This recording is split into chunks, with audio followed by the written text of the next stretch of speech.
Hello viewers, today for the unboxing and the initial checkout we have special guest Sadie. Hey! Hey! We have her and we have the Haier Air Conditioner. This is a 6,200 BTU air conditioner, which is kind of a weird size. And the machine is allegedly 12.1 SEER, for whatever that's worth, which is pretty much nothing. All these window units are extremely inefficient. We had like 8 and 10 SEER back in the 80s, and we're only up to 12, so it really doesn't make much of a difference. And then there's all this baloney about, for a small room, 10 by 20 feet. I wouldn't consider that a small room. To me, 250 square feet is a big room. That's half of this room. So, all that baloney aside, 1 year warranty, which is probably worth absolutely nothing. Ultra quiet, 3 speeds, electronic Digitan thermostat with remote, and easy mount installation kit. Now this thing is allegedly supposed to be very, very quiet. I tend to believe it, just knowing what the design is comprised of. One of the things that annoys me the most about the newer air conditioners is the obnoxious sound that they make. Now, of course, I would prefer to run a vintage unit, but the reality is about half of my units have lost a charge this winter for some reason, which is very, very bizarre and unusual, but that's what happened. And charging those back up is a summer project. So, unfortunately, I'm going to have to begin the cooling season with modern junk, because that's just what I have available. Because I'm not going to want to be working on air conditioners outside and charging things up when it's 40 degrees out. I want to do that when it's 80. So, on the side here we have some pictures of the design here. So what's kind of interesting about this one, and I don't think there's a whole lot designed like this, very unique unit. The evaporator fan is not some stupid, cheap, noisy impeller. It's a quiet, one of those really long blower wheel fans, and it's separate from the condenser fan. So in theory, this should actually be very quiet as far as the airflow goes. And it alleges that there's a compressor blanket over the compressor, which should cut down the compressor noise. Although compressor noise doesn't really bother me, it's the air noise that annoys me. Part of the reason why I bought this, no, I don't really need it. I have other units I could get by with, but I bought it new because I'm intrigued to see how long it'll last. Not under the normal use case conditions, no cleaning and rust and whatever. I'm going to tear it open, drill a drain hole in there, and I'm going to design it such that the water never touches the condenser. I'm going to flush it out every year with with water, clean it out every year, flush out the condenser every couple of weeks with the garden hose, keep it clean like I would another, a vintage unit. And I want to see how long it lasts while it's being taken care of. Now, granted, no one's going to do that probably, but I'm going to do that, and I want to see how long it lasts, because I tend to think that most of these things are failing because nobody services them, and they just can't take any abuse like the old machines could. So let's get this opened up. It's still pretty warm in here. It's 78 degrees, but we're going to start losing the heat quickly as the sun goes down. So let's get this opened up and power down before it gets too cold for it to work. Now, it is very heavy. Okay, it's about as heavy as an old 5000 with a recent. Very, very heavy, and it's pretty big too. At least the box is. Now that could be a good sign. Maybe the coils are comprised of reasonably thick materials, or the compressor is big, or whatever, who knows. Makes it more difficult to install, but I can deal with that. So we'll put it on the floor and get it in the box.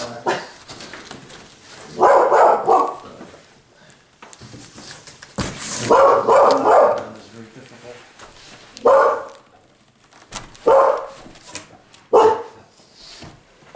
Alright, let's see what we got here. We have all this stuff, which I'm not worried about right now. We're just going to run on the table.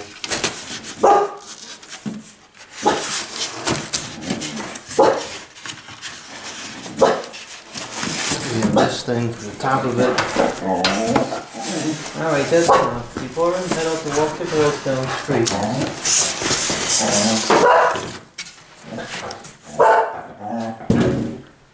Yeah, this is a big machine.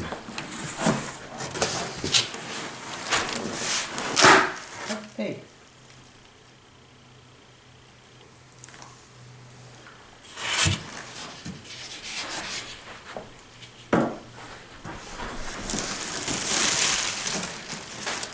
Got a paper instruction manual.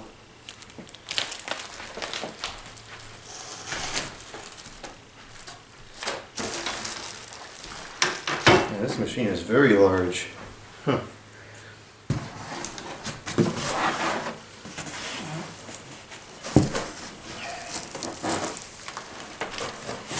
Not sure how I'm going to get it out of the box.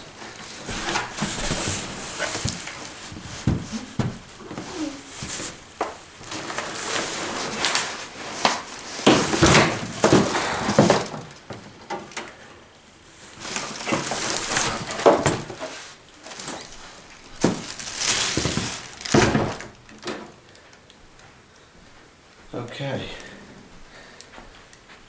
it's out of the box. I'm not sure what that is. There's two of them up there that got a sticky backing, so I think they serve a purpose, but I'm not sure what it is.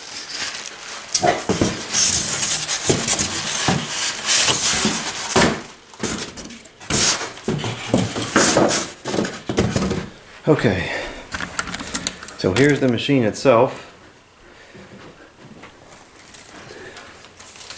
Typical cheesy white plastic. Now this thing runs around 312 beans at the time of purchase. And that's pretty steep because you can get a relatively reputable 5,000 for about 200, 210. So this is considerably more expensive than other pieces of equipment. Is another $100 worth, an additional 1/5 of the cooling? I don't think so. But if it's quiet enough to actually use without getting annoyed by it, then that much is worth the extra $100. For some reason there's plastic film and tape all over the place. Just remember, this is saving the planet. One piece of plastic film at a time.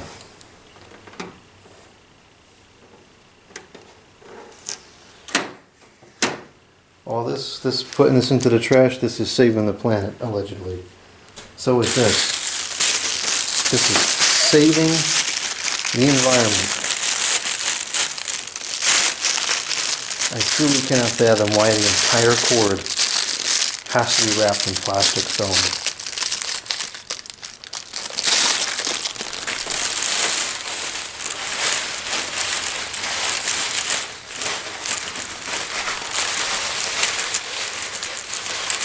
It's quite difficult to remove too.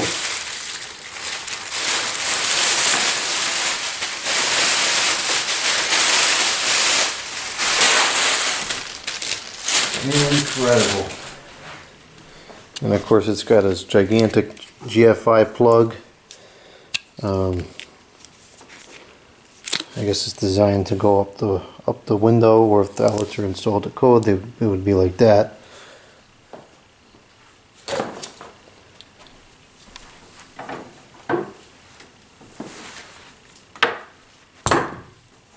I can't believe how heavy this thing is. This is ridiculous for something new. Wow. Very heavy. Alright, so let's take a look at what we got here. We have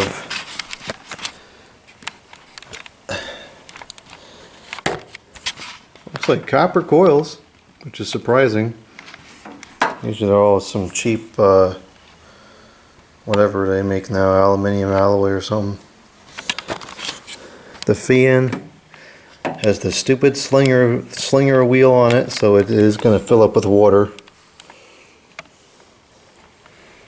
The motor, the fan motor, is you know, whatever, who knows, probably some random Chinese brand. It's a Broad Ocean. Okay, that's at least a known brand. There's a compressor. It's a Quingen, which I've heard of before.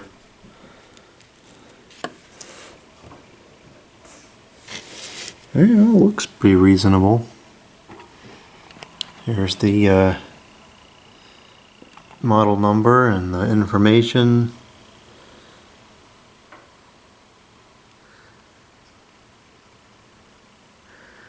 .560 psi with a ridiculous R32 junk refrigerant. 4.6 amps.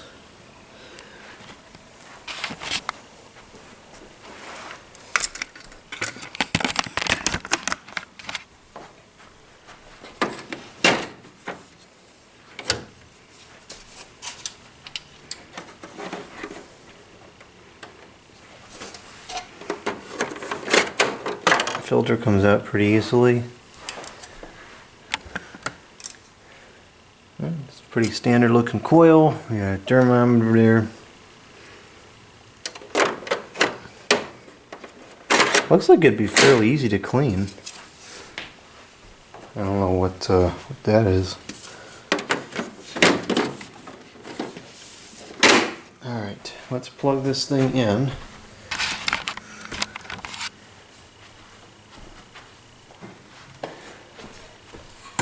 Got the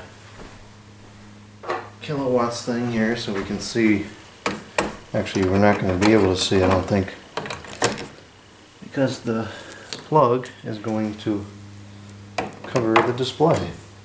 Well, we can kind of see it, I guess. I'll just go over the amps. So at idle, it's going down to 0. Oh, 0.40. 0.40. So like everything with electronic controls, it always draws a little bit of power. Good old mechanical dial doesn't do that.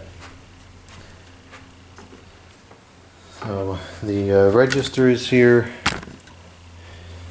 these got two different angles, left and right.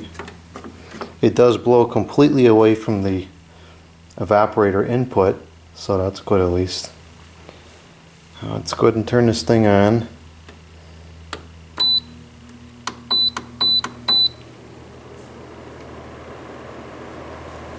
So that's the quiet mode, which is in fact very quiet. And it's actually outputting a reasonable amount of air still.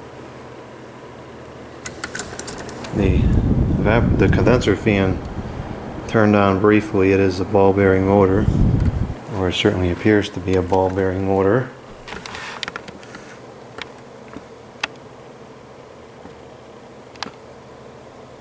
Yeah, that is very quiet. Extremely quiet.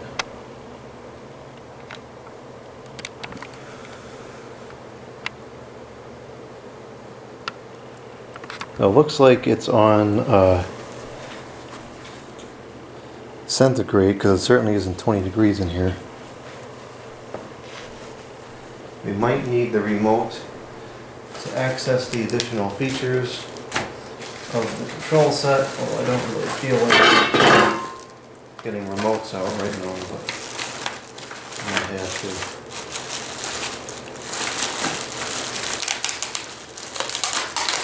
On low, it draws 0.46 amps, which is more than I would have expected, but Not crazy.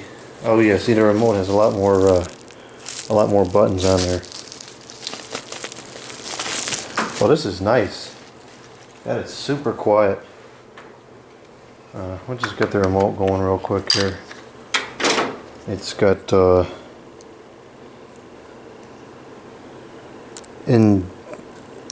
Ninja batteries. I don't know what that is.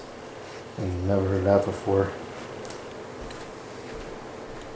Can't imagine these batteries are really any good, but we'll use them. It can't be worse than Duracell.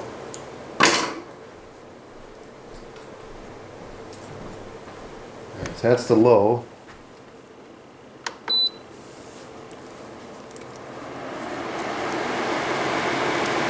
And that's the high, which is still pretty quiet. You can hear it, but it's definitely quieter than most air conditioners.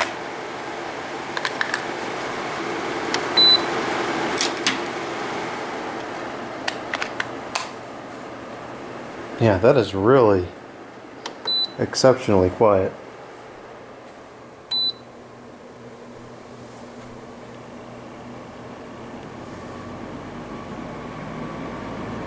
Alright, so the condenser fan just started up. So that's running now. And then we're going to switch this to I'm going to switch it to cool. There it is. And we'll turn the temperature down. Goes in increments of 1 degree. Goes all the way down to 61. There goes our compressor.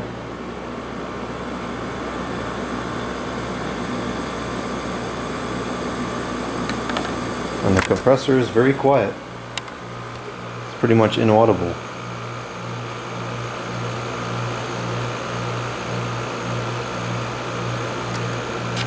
Note, do not drill a hole here. Right, I am drilling a hole. Because otherwise, it's going to rust out.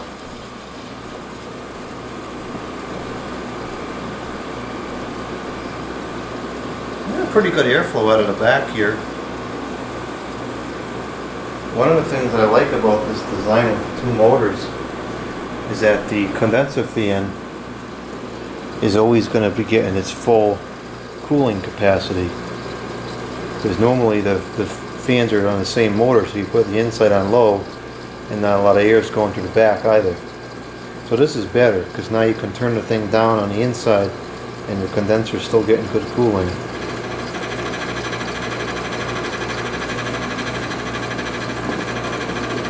Well, that's not too, doesn't sound too promising. Loose somewhere.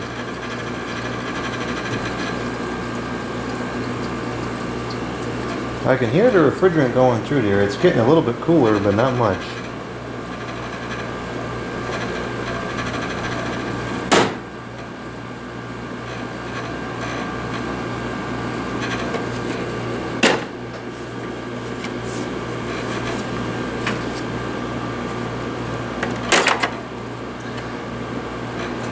It's starting to get cool. Certainly it's taking a long time though. Oh wow, that is really quiet though.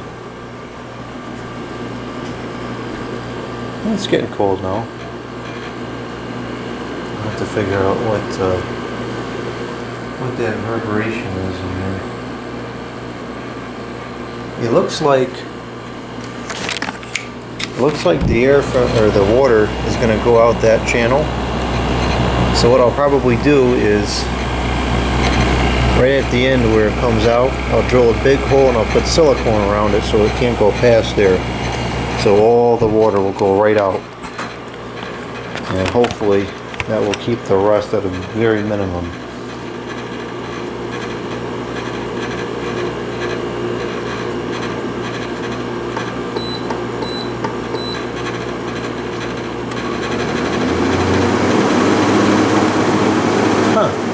Well, that's interesting.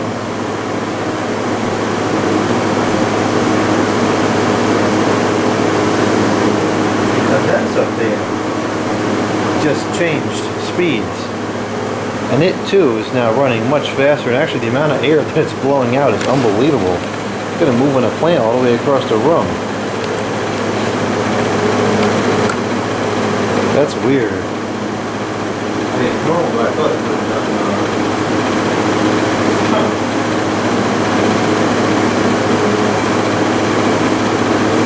I have never felt so much air come out of a condenser before. That's crazy.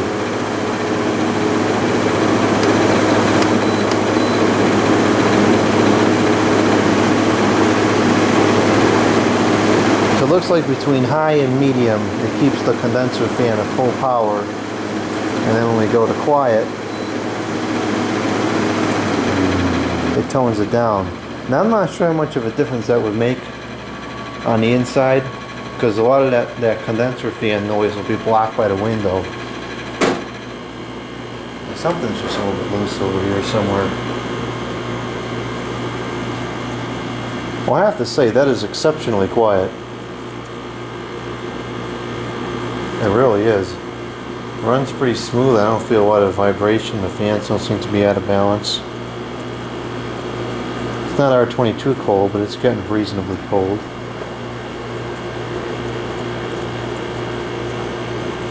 Wow, that is really quiet. It's pulling 3.56 amps.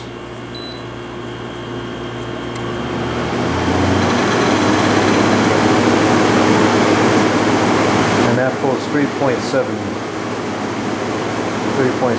is going down, so it's stabilizing around 3.64. So not much of a difference in power draw. I tend to think that the higher speed on the condenser will drop the load on the compressor quite a bit, and so that might save you some power draw. Now we got to figure out what that. There's something's loose in the back.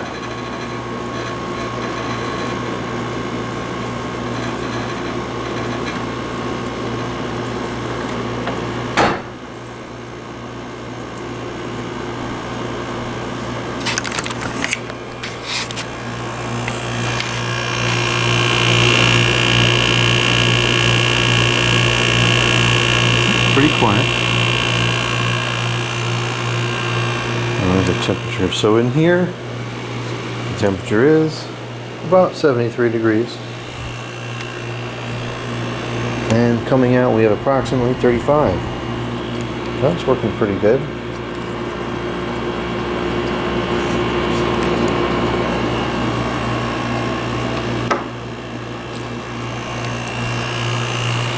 See what we got at the back here.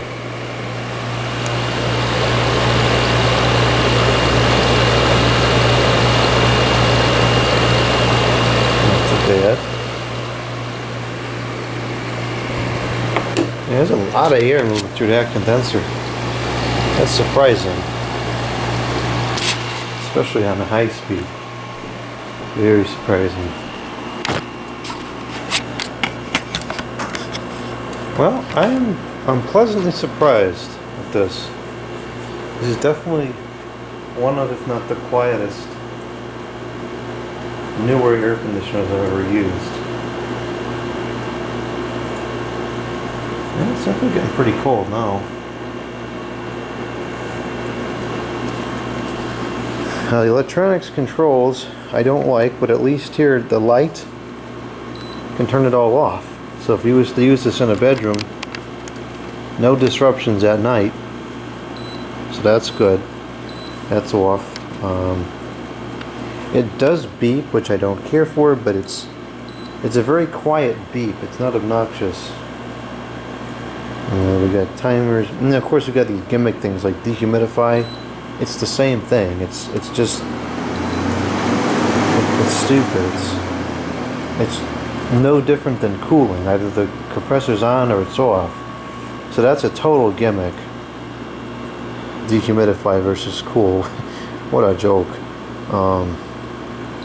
It literally does the same thing. I don't know what the E-save is. that probably shuts the fan off with the compressor, but the problem with that is you get inaccurate readings on the thermostat, because if the air is not moving, the residual cold from the coil will sit there and give it an inaccurate reading. Oh, that's not bad. It's really quite quiet.